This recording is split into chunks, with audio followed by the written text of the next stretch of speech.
Well, hello, everyone, and welcome to the Tenpenny Files. I'm your host, Dr. Sherri Tenpenny. The Tenpenny Files isn't just another podcast show. I hold daily discussions with guests whose research has discovered evidence that challenges the mainstream and official narratives on the headlines that we see every day.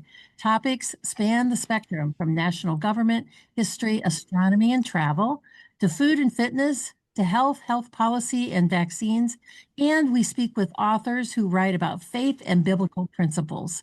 I want to introduce you to topics that you've never heard about and topics that you wish you had more times to explore. Before we jump into today's guest, I want to encourage all of you to support our show by becoming a Prime member. Now, today's special guest, best-selling author, podcast host, homeschooling advocate, and former congressional candidate, Heidi St. to talk about her 5-book series, Becoming MomStrong, and her daily devotional, MomStrong 365, that encourage and empowers mom every single day.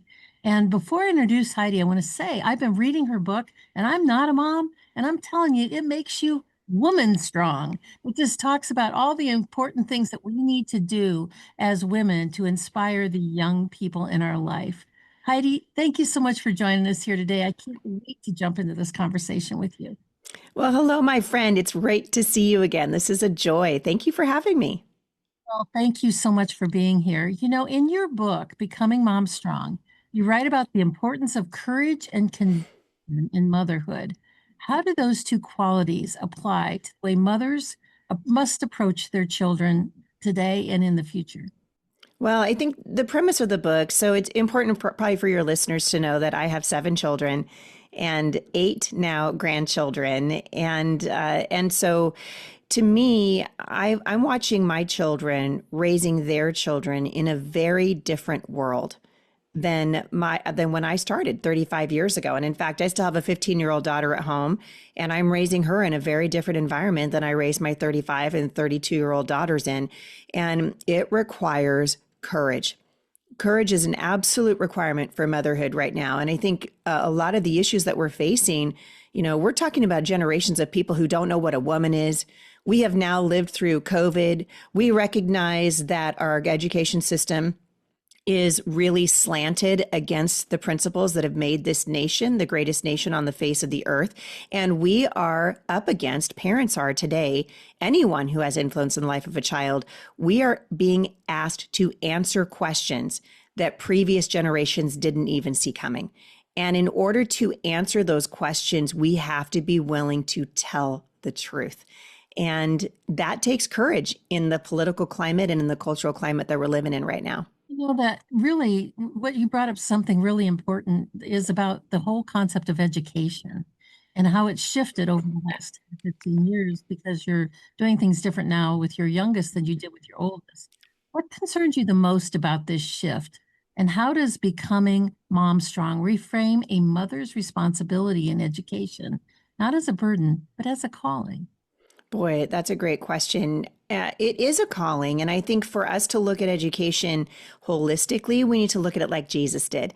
When Jesus was teaching and talking to the Pharisees in the book of Luke in chapter 6, verse 40, he tells them that when a student is fully trained, he'll be like his teacher.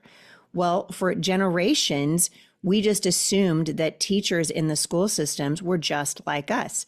These were people that loved the country. These were people that believed, generally speaking, the same things that we believed about faith and family and freedom.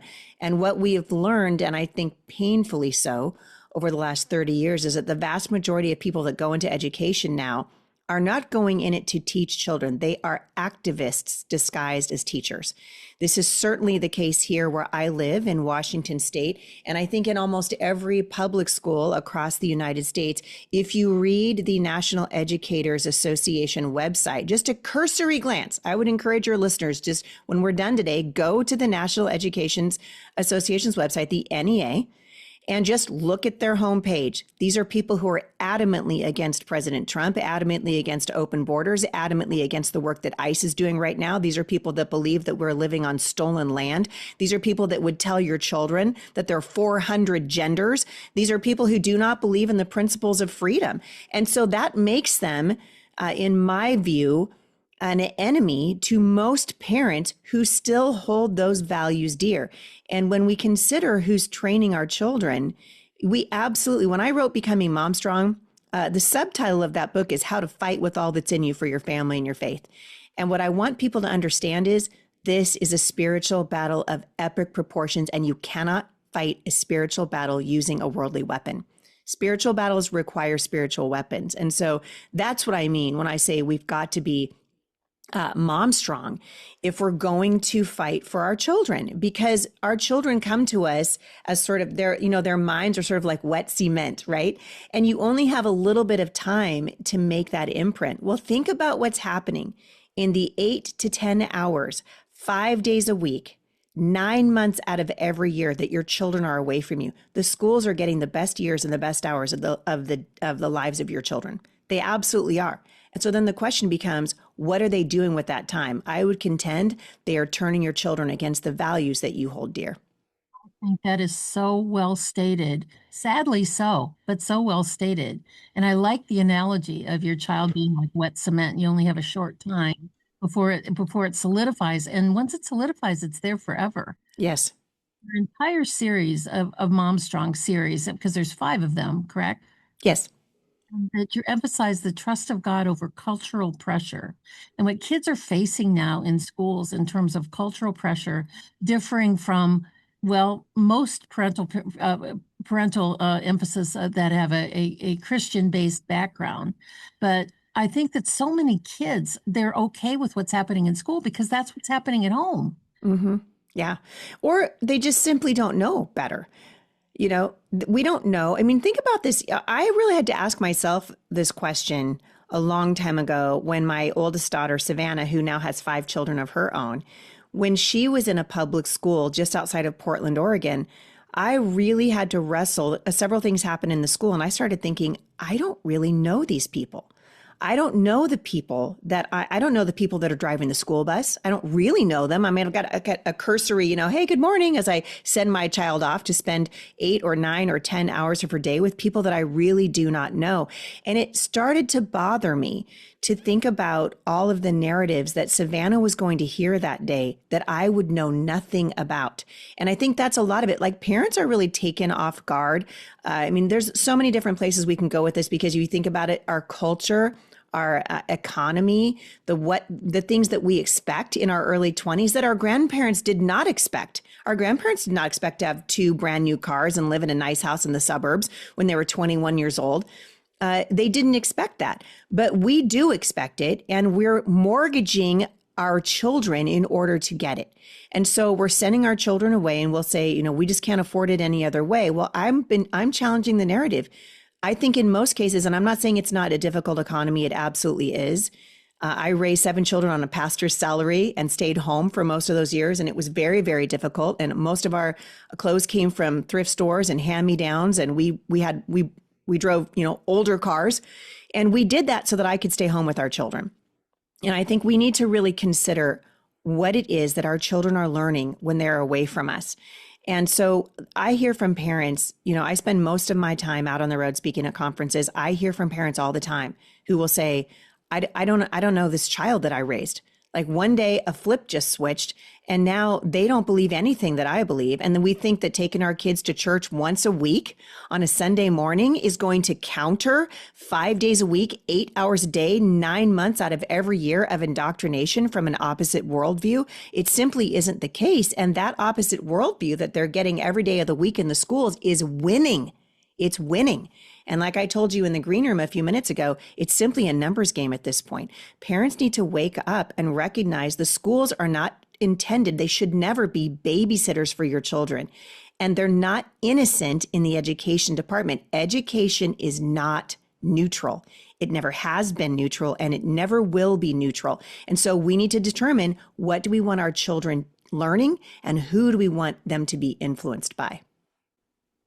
Parents sense, many of them that have the same walk as you and I do, from a Christian worldview, that they know that something's off, but they don't know where to start. They don't even know what questions to ask.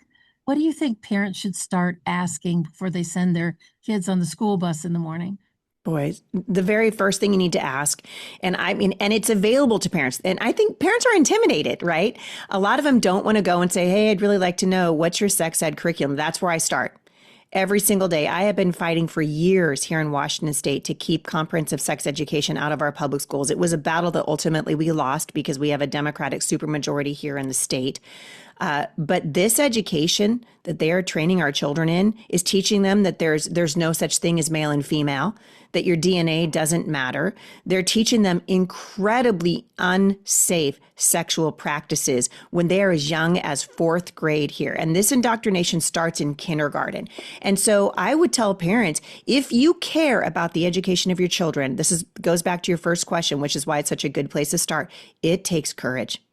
It takes courage to go to a school and say, hey, I'd really, I'm so excited that our daughter might be going to school here next year. I'd really like to know, what's the curriculum that you're teaching them for health and education and wellness education? What curriculum are you teaching? And I would like to see it. And then look at the curriculum, look at the scope and sequence. And I'm telling you what, 9 times out of 10, you guys are going to find that you will be horrified by what your children are going to be learning. And most parents won't take the time to do that because either they feel they don't have the time or they're intimidated and they don't want to be, that parent that's causing a ruckus. But I'm telling you what, better to be that parent now than that parent whose child has walked away from the Lord and has been indoctrinated into leftist ideology and a sexual ideology that is damaging our children. Our schools, and I know some people are going to be upset about this, but it's true. Our schools are injuring our children, body, soul, mind, and spirit. They are absolutely injuring our children, and parents are the first line of defense. No one is going to love your child, mom and dad, like you do. No one is going to care about what's happening to your children like you do. The question is, to what lengths are you willing to go, and will you have the courage to stand up? And when you find out, and you will, that they're teaching this stuff to your kids, what are you going to do? And I've been telling parents, the decision that I came to rather begrudgingly was that I needed to pull my daughter out of public school and homeschool her, something I said I would never do.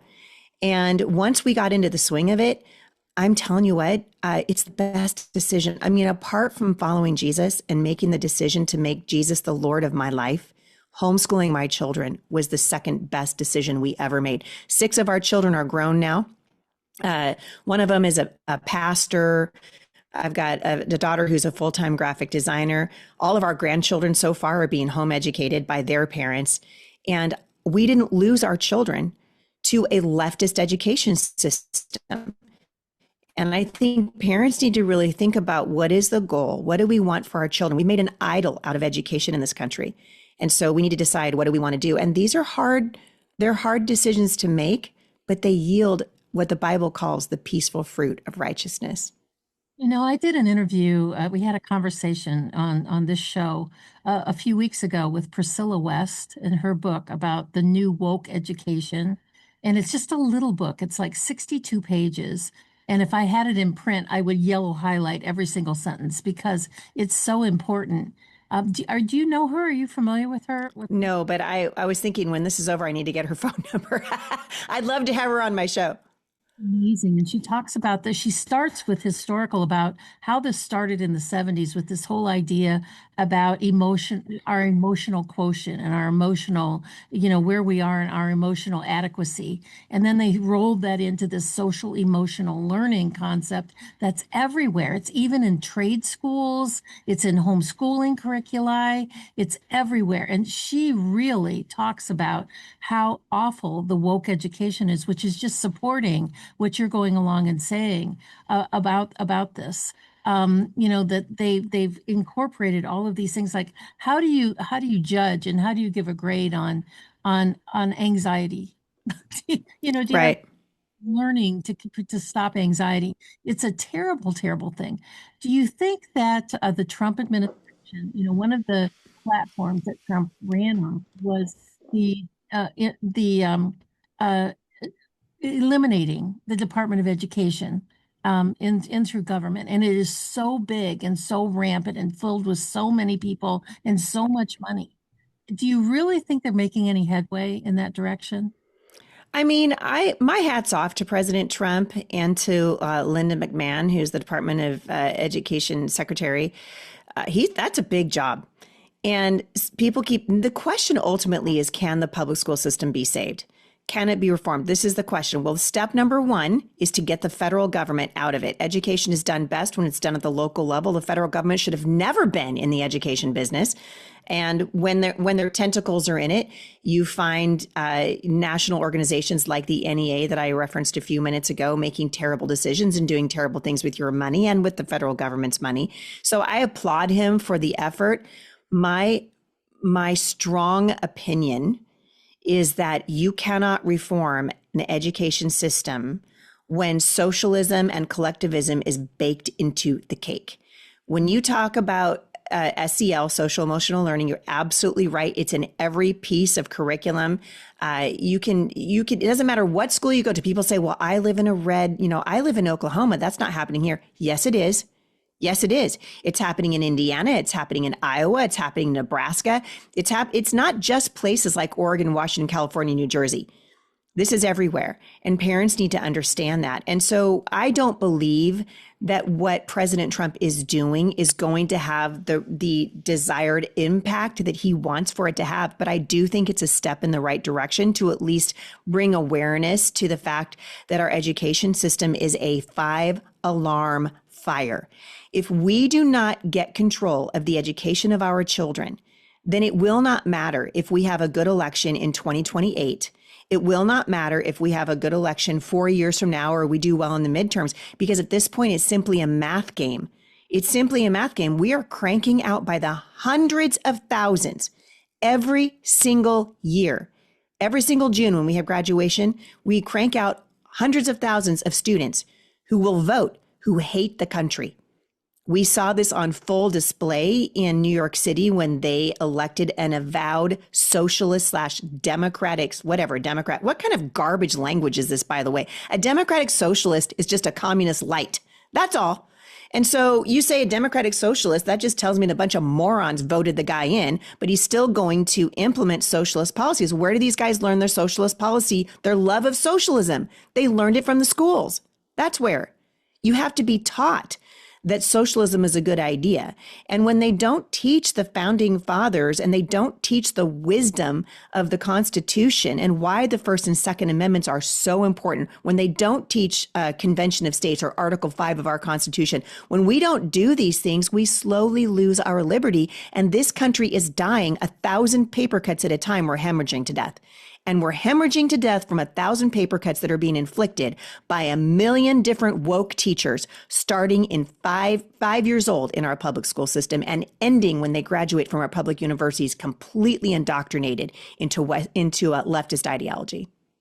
Now, there's another person I should introduce you to. Do you know Corey Miller? He wrote the book. I just had him on my show. Amazing. The public misinformation of America. So Yep. They haven't destroyed your kids by the time they leave high school.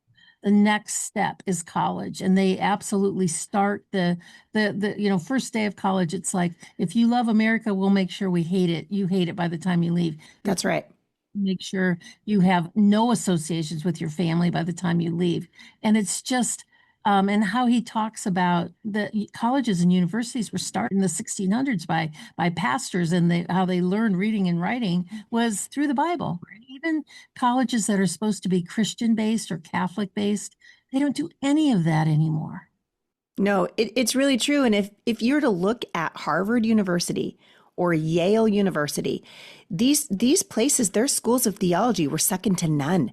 And now they're just leftist ideology indoctrination centers, and parents need to wake up. We are paying for this education. And you're absolutely right to say that what's happening is these children are coming out as young people out of the public universities, and it's destroying family relationships. It's destroying, but it's not, I mean, I'm shocked at the number of, white-haired leftists that are marching for the release of Nicolas Maduro right now on the streets of Portland, Oregon. And so this has been happening for a very long time. I mean, this is where you see it coming from. It's been at, University of California, Berkeley. It's been in the Washington State University system. It's all over the country. And you see it in these older individuals and all the white leftist women who are marching for the destruction of their own country. It is unbearable for somebody like me to watch. I love this country. I ran for Congress in 2022. I think we live in the greatest nation on the face of the earth, and it's worth fighting for. I think it's worth laying down our lives to educate our children in the classics, to have them understand the Federalist Papers and the Constitution and capitalism and how capitalism sets people free and communism puts them into bondage. We can't do that in our current education system. It is up to parents and grandparents to, again, take control of the education of our children and make sure that they know the truth about where this country came from and that they are willing to defend it when the time comes. Do you think that the people, like you just said, the white-haired people that are out marching and the multi-generational people that are advocating for socialism and communism light or even full communism, do you think they have any idea of what they're actually calling in on themselves, like napalm? I mean, when they destroy this country and there's nothing left, what do they want it to look like? I think they have no idea because they've been sold a lie of a utopian society. And actually, if you go back to the founding of our education system, you're going to learn about a guy named Robert Owen who founded in New Harmony, Indiana in the 1700s. He bought a little town and wanted to turn it into a socialist commune where the education was the responsibility of the collective.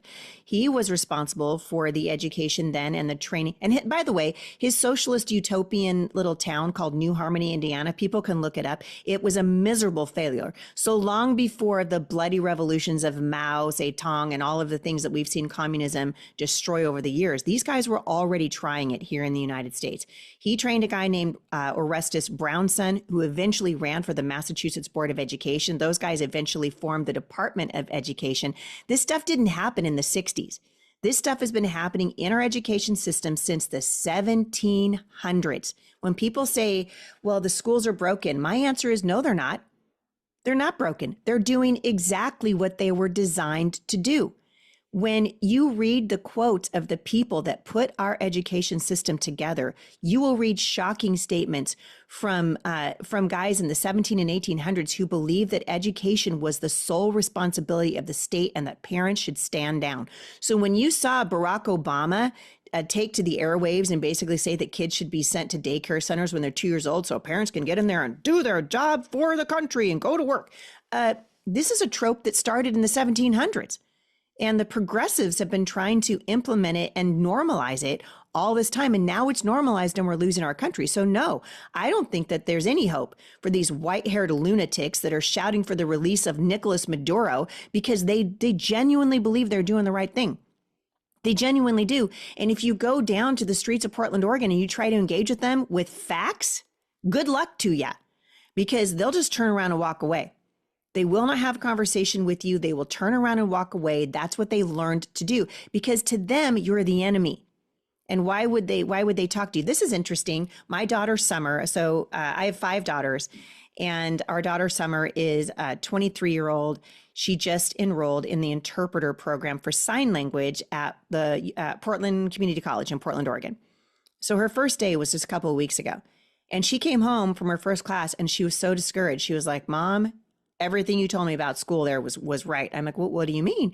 She said that the professor there, who was a sign language professor, she's just there to learn sign language. She's not there for a history class. She's not there for political science. She's there to learn American Sign Language and to become an interpreter. He spent the first hour and a half of his 3-hour-long class talking about ICE and President Trump and why students on the campus of Portland Community College are not safe. And during their little 20-minute break, Summer was listening to some students behind her, and they were talking about, different relationships that they were in and whatever. And one young woman said, well, my partner and I were out for dinner the other night, and someone had a baby, and they gave the baby to my partner to hold. And my partner said, oh my goodness, wouldn't it be so fun to have a baby someday? And she was like, I'm never going to have a baby. Why would I wreck my life by having to take care of somebody else? And I mean, I am telling you, Summer came home from that and she was like, this is why we can't have nice things. And she's absolutely right, because Summer's got a head on her shoulders and she can see very clearly that this teacher, this sign language teacher, has an agenda. But if that's all you know, If the kids that are in his sign language class just came out of their public high school, that's just normal for them. Of course, Trump's the bad guy. Of course, ICE is terrible. Of course, we should be down there screaming and yelling and threatening their lives.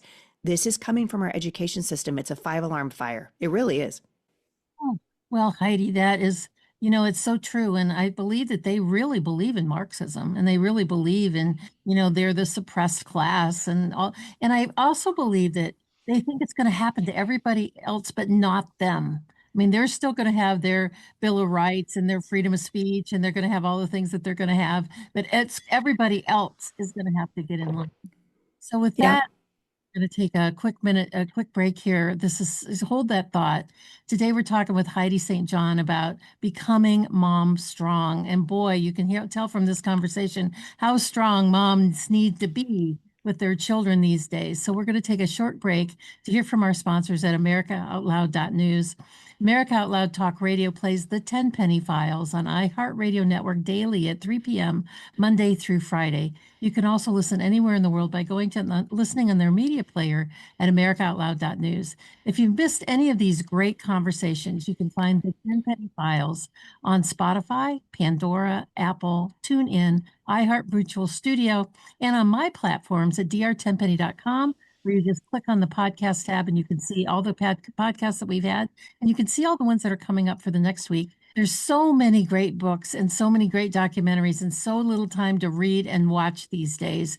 This show is meant to maximize your time and jumpstart your interest, show you places that you can go to look to dig in further and get more information.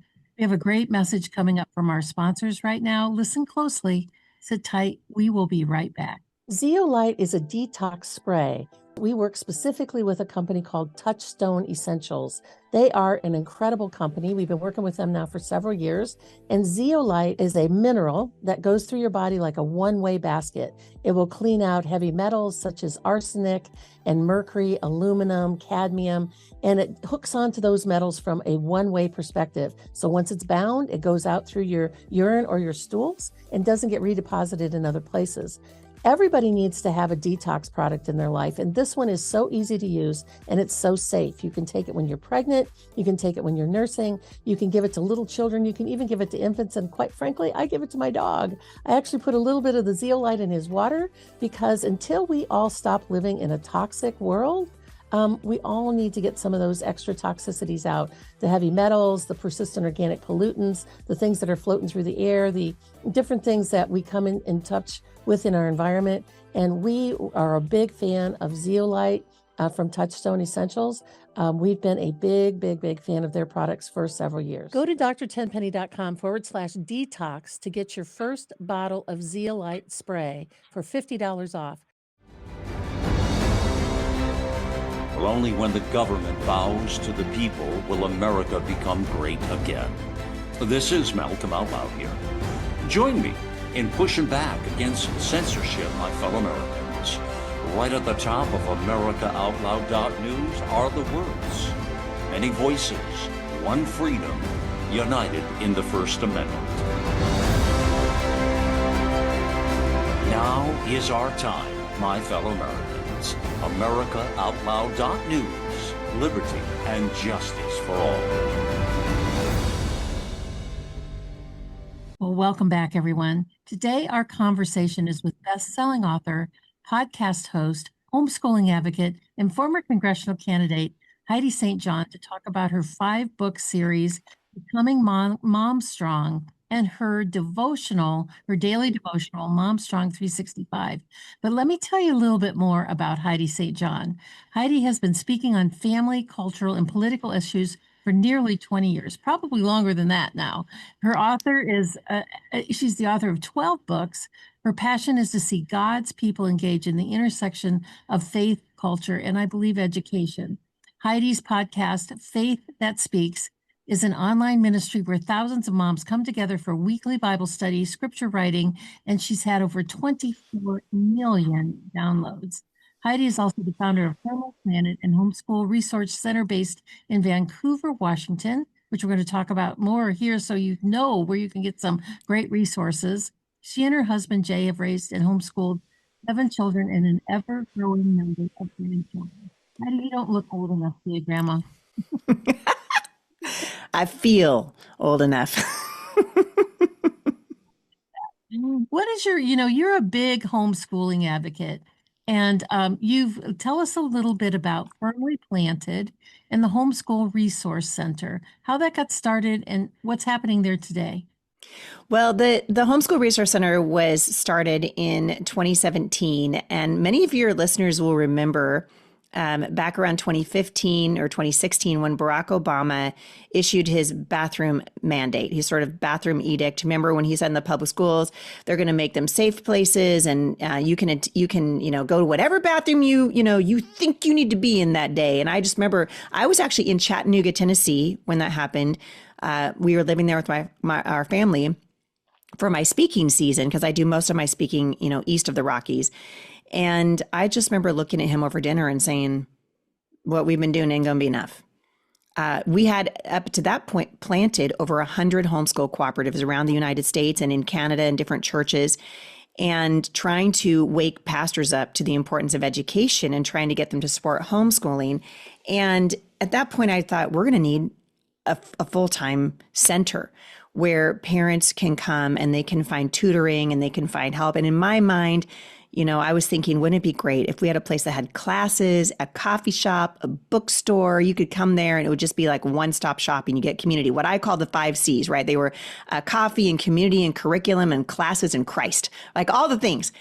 And we came home in June of that year. And in July, we held a fundraiser to open up a building. And God in his mercy gave us a building, and it was like 20,000 square feet, and we opened up and right before COVID.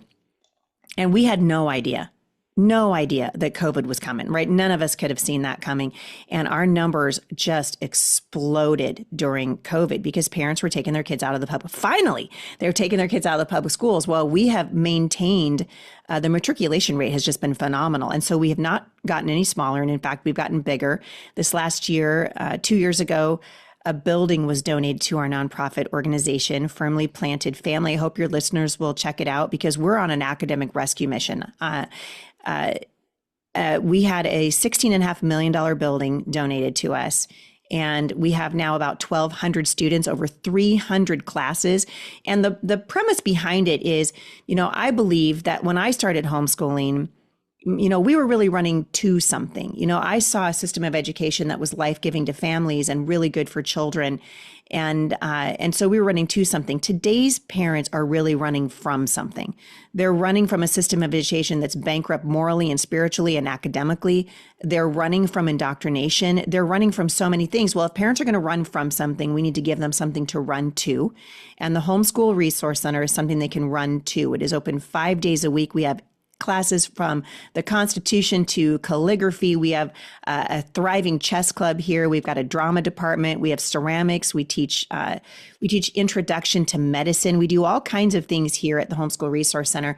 And the idea is to kind of give these kids a taste of what they might be interested in learning as they become adults. So we're actually looking to start college classes here pretty soon. That's another thing. It's probably a podcast for another day. But as I survey the college system, it occurs to me that we have thought it was a good idea for generations that, your kids grow up and then we send them away, right? Go away to college. And then they leave the places where they have roots and support, and we send them away. And in many cases, they don't come back. And in many cases, they are indoctrinated. And as you said earlier, they leave their family system of faith or whatever, however they grew up. And so we're looking for ways to sort of help remedy that here as well, and give parents here the opportunity. If their kids want to, they can be educated in college right here at home if they choose. We have a thriving trades program that we're starting so that in high school, kids can learn electrical and plumbing and HVAC and construction and all those things. And I think it's really important. I think it's the way of the future. I would love to see homeschool resource centers like the one that we have here in every city in America. And I think if we had it, we would see true revival, first with the family, because that's where it starts, and then with our nation. And it really does hinge on education, I think, in so many ways.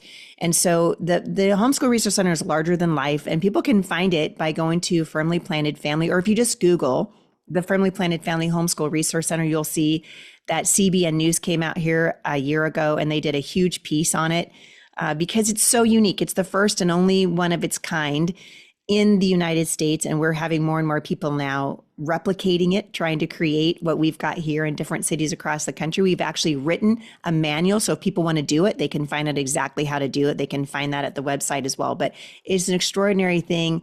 And we're excited to see what God does with it in the years to come. That's just so amazing and so much needed. You're absolutely right. How do you respond to critics when they talk about homeschooling and how it's a terrible thing? How do you respond to those critics? I love the critics, bringing them to me. Every single one. I want the critics. Here's the thing. When people say to me, aren't you worried about socialization? Aren't you worried that your kids aren't going to be socialized? My answer is I am so worried about socialization. That's exactly why we took our kids out of public school. That's exactly why, because I don't want them socialized in the Lord of the Flies with you. I don't need that for my kids. It's not good for them. Are my kids getting a good academic education in the public school? The answer is no. In Oregon right now, you don't have to be proficient in reading, writing, or math to be graduated. And so when people ask me, am I worried? The answer is absolutely. I'm worried about what's going to happen to my kids if I left them in a public school. And so we took them out. And like I told you earlier, it was the best decision that we ever made. I had a young mother come here to the Homeschool Resource Center. It's been about a year and a half now. And I happened to be down in the entry of the building. It's a huge building, a 65,000 square foot building. Lots and lots of things happen here every day. So I don't always see interaction, with parents and students, but I happened to be at the front desk. This woman came up to me and she started crying. And she said, I just want to say thank you. I pulled my daughter out of public school last year after it had become apparent that she had been indoctrinated into transgenderism. And she started thinking that maybe she was a boy. And they brought this little girl to us. And this little girl, who was probably 13 years old, was saying, I want to go by these pronouns. We were like, you know what? We're so excited that you're here, but we're not going to do that. You're a girl. And so we're going to call you by your given name. And we're going to use the pronouns that correspond with the sex that you are. And you're a girl. And this mother is standing at the front desk and she said, I finally have my daughter back. I finally see my daughter again. She said, I haven't seen my daughter in 4 years. Well, guess what? In kindergarten, her daughter was introduced to a book called Worm Loves Worm. You guys can find it on Amazon right now, where these two androgynous creatures, these two worms, fall in love and they decide to get married. And it's very beautifully illustrated, beautiful little owls and squirrels and crickets in the forest. And one day the worm, they're picking out their outfits for the wedding. And the one worm looks at the other one and says, well, how come you get to wear a dress and I'm wearing a tuxedo? And they have this conversation about how, gender. And at the end of the story, one worm is wearing a veil and a tuxedo, and the other worm is wearing a wedding dress and a top hat. And they have mixed the genders and confused the children. And I could sit here, Sherri, for literally hours, because I talk about this all over the country. I could literally sit here for hours and tell you story after story after story that would break your heart about parents who discover too late that their children are being indoctrinated into this ideology. Children do not naturally think that they are born in the wrong body. They have to be taught that they are born in the wrong body. The idea has to be introduced to them. And if you have a child who says, I want to wear a dress today, or maybe it's a young boy and he's grown up with a bunch of sisters and he's like, well, how come? The answer is very simple. You're not a girl. You're not a girl. God made you a boy and he's got wonderful things for you. And you're beautiful just the way you are. That's the answer. We're lying to our children. It is a crime. I think these people, honestly, this is not what I'm here to talk about, but it makes me so angry. I think these people who are teaching transgenderism to children should go to prison. These people who are chopping the healthy breasts off of 14-year-old girls at the gender clinic right down here in Portland, Oregon, should go to prison. What we are doing to our children is criminal. And it starts in our public education system, and it's backed up and bolstered by the criminals that do these surgeries at gender affirming care, whatever garbage that is, clinics all over the country. Parents need to pay attention. Wake up, you guys. These are your children. You need to protect them. I remember seeing, this was probably sometime last year, so I won't get these numbers exactly right, but it was like the a map of the United States, and it showed you there was like 7 centers across the country that had gender affirming care, maybe in the 1980s. And then Yep. it showed it now, and there are like 2,700 centers all across. Thousands. Yep. Holy cow. What happens in families when parents suddenly decide, I've had enough of this. This is I don't want my children to do this, and they don't have access to a homeschool resource center like what you have. How do they embolden themselves to be able to take charge of that child that God has gifted them with, and take them out of that indoctrination center? And where do they start? Well, that's a great question. And I think it's important for parents to know. I love the Homeschool Resource Center. It was, it was our idea the Lord gave us, and we're happy that we're doing it. But when I started homeschooling my daughter, I didn't have a homeschool resource center or a homeschool co-op. I didn't even hardly know anybody that was homeschooling. If the old adage where there's a will, there's a way comes into play here, and we got to stop being babies about everything. If you thought, let me ask you, let me phrase it a different way. If we thought that there was a virus, let's just hypothetical. Let's say there's a virus with a 99.9% spiritual mortality rate. Let's pretend now that there is a virus with a 99.9% survival rate. If that was in our schools, what we do? Oh, I know what we do because we just did it. We pull them out. We'd shutter the schools. Well, I'm here to tell you there's a virus with a 99.9% spiritual mortality rate. It takes no prisoners. Most of the kids don't survive this system. They don't survive spiritually. They don't survive emotionally. Some of them don't even survive physically. Some of them don't survive with their bodies intact, even if they're still alive. And it's a crisis. And so we didn't wait when we thought that the Rona was going to kill our kids. Parents weren't going, well, I just don't know if I could do that. No, they took them out. They took them out. This is much more deadly than that. And the consequences are eternal. And so to me, even if you don't have access to your worst day homeschooling your child is going to be better than their best day in the public indoctrination center known as the public school. Your worst day. And for parents, there are so many resources out there now. I would encourage people to go to hslda.org. That's the Homeschool Legal Defense Association, hslda.org. You can click on your state. You can find, dozens and dozens and dozens of homeschool co-ops. And I would encourage you go to a homeschool conference. They're all over the country.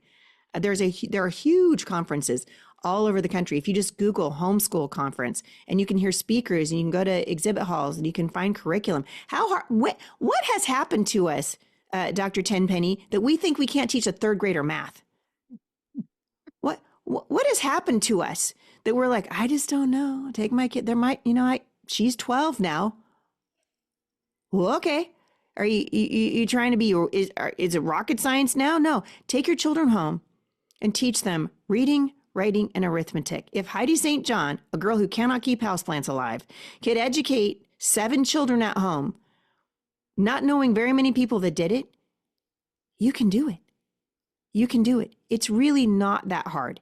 It's not that hard to teach a kindergartner math and reading and writing. It's not that hard. I found a book, the very first book I ever got when I was kind of dabbling in home education was when my daughter Savannah was still in public school, and her little sister Sierra, who is now a beautiful mother herself in her 30s, Sierra wanted to go to school. And so I went down to the school, and they were like, oh yeah, she's 2 weeks past the deadline, whatever. And I had this really bright, almost 6-year-old little girl. And I thought, I wonder if, I need something so she's not bored. So I went down to the local homeschool supply store, and they gave me a book. They sold me a book called Teach Your Child to Read in 100 Easy Lessons. You guys can find it on Amazon right now. Teach Your Child to Read in 100 Easy Lessons. And for $17, I taught my daughter to read in 20 minutes a day. It's not hard. Anyone can do it. The question is, do you have the will to do it? That's the question. Your message in your book, Becoming MomStrong, how do you speak to mothers who really would like to homeschool, but they can't because they're working? Maybe they're a single family home and still want to raise their children grounded in wisdom and, God's way of life and biblical authority. What advice would you give to them? Yeah. First of all, I would say I know lots and lots of single mothers that homeschool their kids. lots and lots of them. And so it absolutely can be done. I recognize that there are certain situations where it's just not attainable for one reason or another. The first thing I tell parents is try to find a private Christian school that you can get a scholarship for, or maybe you can barter your time or whatever for education. If your children have no other choice but to be in a public school, you have no other choice but to be very, very involved in that school. Very, very. You have to find out what curriculum it is that they're teaching. Find out who's teaching your children. If your children have to be there, then you have to be there too. And I know it's hard. I know it's a tall order, but and honestly, some people, they get upset. They're like, Heidi, you don't have very much grace. I have so much grace, but my concern is for your children. And what do you want from to see in the lives of your children 5 years from now, 10 years from now, 20 years from now? I hope that you want to see children who are thriving and grandchildren who are being raised by parents who are emotionally and spiritually well. I hope that's what we want, because life comes at you fast and you don't get a do-over with parenting. I don't get another chance to homeschool Savannah and Sierra and Skylar and Spencer and Summer and Sydney. My chance is over. I have one daughter left at home. She's 15. Her name is Sailor. And I'm up early every morning with that little girl, even though I work full time. I'm up every morning with her at 7 a.m. We're downstairs on the couch. And right now we're reading Mere Christianity by C.S. Lewis. And we're reading a couple of lamplighter books, and we're reading the Bible. And I am trying to wring out like a washcloth every minute that I have left with her, because I know it goes by fast. And pretty soon she's going to be on her own, making her own decisions. And right now I'm helping that wet cement set. That to me is the most important thing that I will ever do on this earth, will be to help my children be healthy as young children and young adults so that they can have families of their own and also be healthy. Nothing can be more important than that. Nothing. And we need to reassess our priorities in this country and decide, what do we really want? And sometimes it means we make painful choices to get to where we want, but there is no easy button. The best things in life, the things that are worth doing in this life are difficult. You want to lose weight? That's going to be hard. You want to stay married? Good luck to you. That's going to be hard, right? I've been married for 37 years. It's difficult, but it's worth it. It's worth it. And so put your energy and everything you have into things that you know are worth it. Nothing that's worth doing in this life is easy. Nothing. And that's the truth. And so we just have to decide what is worth it. And then we have to decide, what are we willing to do in order to see that the things that are worth it get our time and our energy, and the things that aren't worth it, scrolling on Instagram, getting sucked into Facebook or the latest conspiracy theory, or whatever that is, that's taking your time and your energy and turning you into a worried up, shriveled up old person sitting in front of your computer. We got to stop that right now, because there are real kids that need our help right now. And most of the time they're sitting in front of us. Most of the time they are. Well, Heidi St. John, where you've only got a couple of minutes left, where is the best place to get your books, not only Becoming MomStrong, because they are, you sent me the first book that you wrote, and I've read through most of it, and I'm not even a parent, and I was so inspired by the things that you wrote and encouraged us as adults to do for people in the younger generation than us. Where's the best place that people can go to get your series of books and your devotional, MomStrong 365? Honestly, probably the best place to go is to Amazon. And I think I always tell people, if you buy the book and you like it, leave it a good review. I think that actually really helps us. I am very excited to be starting a brand new series of books with my friends at Harvest House Publishers. That'll come out early next year. And I'm hoping that more and more people understand the importance of education, and that we build an apologetic for parents again as to why parenting matters. It matters. We just have a little bit of time with our kids and we want to spend it well. So people can find my podcast at HeidiSt.John.com, anywhere that podcasts are available. They can find Firmly Planted Family just by going to that address or searching for the Homeschool Resource Center. I have such a passion to see this generation of young people walking in strength and dignity and understanding the beautiful country that they are inheriting. And it's my prayer that people again find the courage to stand up for what's right. That's why I write books. That's why I podcast. That's why the Homeschool Resource Center exists. It's why I love what you're doing, Dr. Tenpenny. I'm a super fan. So whenever you guys give me a chance to be on your show, I'm always really excited about it. So thank you for the privilege of speaking on your platform. Well, Heidi, it's just been, I just was chomping at the bit to get to you on my list today, on my calendar to have this conversation with you because it was so inspiring. And I hope that those of you who haven't considered homeschooling will take everything that we talked about today and take it to heart and know it's the most important job that you have. You know, I've lived my entire life. When I made this decision when I was 29 years old, I lived my entire life that when I got to the end of my life, I didn't want to look back and say, gee, I wished I would have. And that, gee, you know, if you're a parent, gee, I wished I would have spent more time with my kids, taught them how to read. You've got resources for that, taken them out of the indoctrination centers and raised them up so that in their old age, they will be the type of children that you want them to be and be the type of parent to your grandchildren that you want them to be. So this is a great place for you to start with getting Heidi's entire series of books. I'm telling you, they are really good. Becoming MomStrong, her book, and get her Becoming MomStrong 365. So every single day, it may be a great place to start with your kids. So with that, I want to close out with one of my favorite verses from the Bible. I close all of my podcasts with, whether they are live or pre-recorded, which is Romans 12:12. Rejoice in hope. Be patient in trouble and be persistent in prayer. Remember to trust God for everything. Lean into Him. He will never let you down. And I'll see you tomorrow or the next time right here at 3 p.m. on AmericaOutloud.news and the iHeartRadio. And anywhere else in the world, please go to drtenpenny.com. Check out what we're all about. You can find my book, Zero Accountability in a Failed System, which is a big vaccine book. For those of you that know me, will really like this book. And follow me on X or on Instagram at Busy Dr. T. So thank you so much for being here with us today. Thank you, Heidi, for your gift to humanity. It's just amazing what you've done, that I know someday when you're standing in front of our Lord, He's going to say, well done, good and faithful servant. So with that, we will see you tomorrow or the next time on the Tenpenny Files. Goodbye and God bless.